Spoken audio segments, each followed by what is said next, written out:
आज की कथा जैन आगम उत्तरायण के अध्याय 7 उर्भिज्जम से।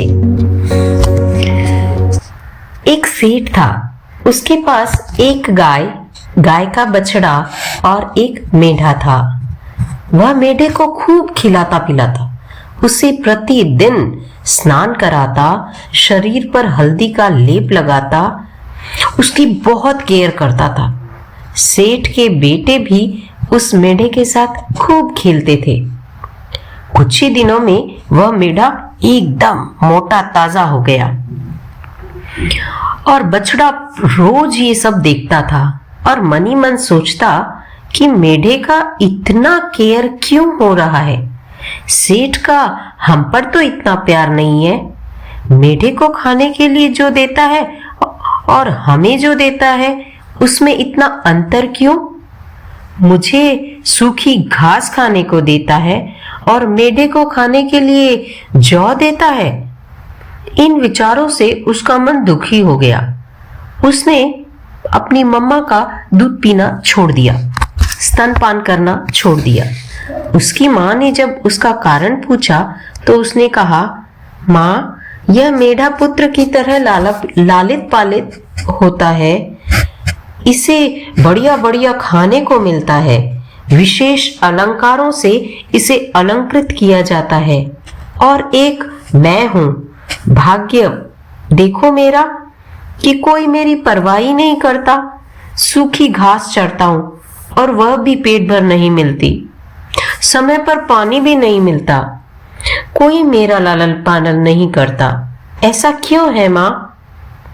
माँ ने कहा, वत्स, तू नहीं जानता, मेढ़ा जो कुछ खा रहा है वह आतुर लक्षण है।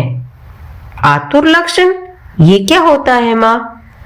आतुर यानी मरणासन प्राणी को जो खाने पीने के लिए पथ्य और अपथ्य जो वह कुछ वह चाहता है सब दिया जाता है। यानी कि जो मरने वाला है उसे अच्छा बुरा सब कुछ दिया जाता है। सूखी घास खाकर जीना दीर्घायु यानी लंबी उम्र का लक्षण है। इस मेढ़े का मरण काल मृत्यु अब बहुत ही करीब है। कुछ दिन बीते, सेठ के घर मेहमान आए। बछड़े के देखते देखते मोटे ताजे मेढ़े के गले पर छुरी चली और उसका मांस पकाकर मेहमानों को परोसा गया। बछड़े का दिल भय से भर गया, उसने खाना पीना छोड़ दिया। माँ ने कारण पूछा तो बछड़े ने कहा, माँ, जिस प्रकार मेढ़ा मारा गया क्या मैं भी मारा जाऊंगा? माँ ने कहा, वत्स, यह भय बेकार है। जो रस गृध्य होता है उसे उसका फल भी भोगना पड़ता है। तू तो सूखी घास चरता है, अतः तुझे ऐसा कड़वा विपाक नहीं सहना होगा। ठीक ही कहा है।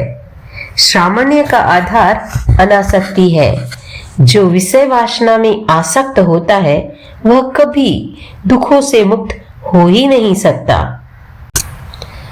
एक दमक था, उसने भीख मांग मांग कर 1000 करशापण यानी कि रुपीस एकत्रित कर लिए।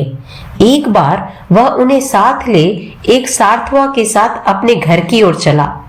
रास्ते में खाना खाने के लिए उसने अपने रुपीस को पैसे में कन्वर्ट किए और रोज कुछ पैसे को खर्च कर खाना लेकर आता। कई दिन बीते, उसके पास अब 1 पैसा बच गया था। उसे वह एक स्थान पर एक जगह पर भूल गया।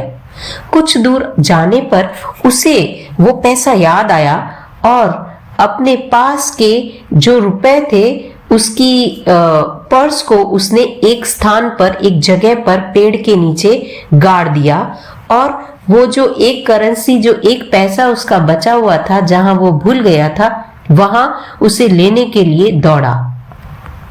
परंतु वो जो पैसा था किसी दूसरे के हाथ लग गया। उसे बिना प्राप्त किए ही वो लौटा। तब तक वो रुपए का पर्स जो उसने पेड़ के नीचे छुपाया था उसे भी लेकर एक आदमी भाग गया। वो लुट गया। जैसे तैसे वह घर पहुंचा और पश्चाताप में डूब गया।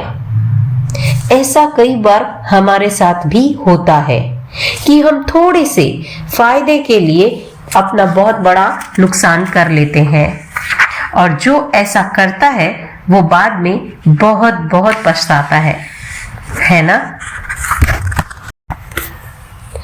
एक राजा था, उसे आम बहुत पसंद थे। अक्सर हम सबको आम बहुत पसंद होते हैं, लेकिन प्रॉब्लम ये थी कि उसको आम से एलर्जी थी। वैद्य आए, डॉक्टर आए, चिकित्सा की और वह स्वस्थ हो गया। वैद्यों ने कहा, डॉक्टर्स ने कहा कि राजन, यदि तुम फिर से आम खाओगे तो जिंदा नहीं बचोगे। आम खाने से तुम्हारी मौत भी हो सकती है। उसने अपने राज्य के सारे आम के पेड़ उखड़वा दिए, क्योंकि उसे आम बहुत पसंद थे ना। जहां आम देखता था उसका कंट्रोल ही नहीं होता था, तो इसलिए उसने सोचा कि यदि आम के पेड़ दिखेंगे ही नहीं, आम दिखेंगे ही नहीं, तो मेरा खाने का मन भी नहीं करेगा। एक बार वह अपने मंत्री के साथ घुड़ सवारी के लिए बाहर गया, यानी कि हॉर्स राइडिंग के लिए बाहर गया, और हॉर्स राइडिंग करते करते बहुत बहुत बहुत दूर निकल गया। वो थक गया और थक कर एक स्थान पर रुक गया। और मजे की बात यह थी कि जिस पेड़ के नीचे वो बैठा था, रुक कर आराम कर रहा था, वो पेड़ था आम का। मंत्री के बार बार मना करने पर भी राजा आम के पेड़ के नीचे आराम करने बैठ गया, और वहां बहुत सारे आम गिरे पड़े थे। राजा ने सोचा, मैं खाऊंगा नहीं, पर मैं इन्हें सूंघ तो सकता हूं। राजा ने उन्हें छुआ और सूंघा।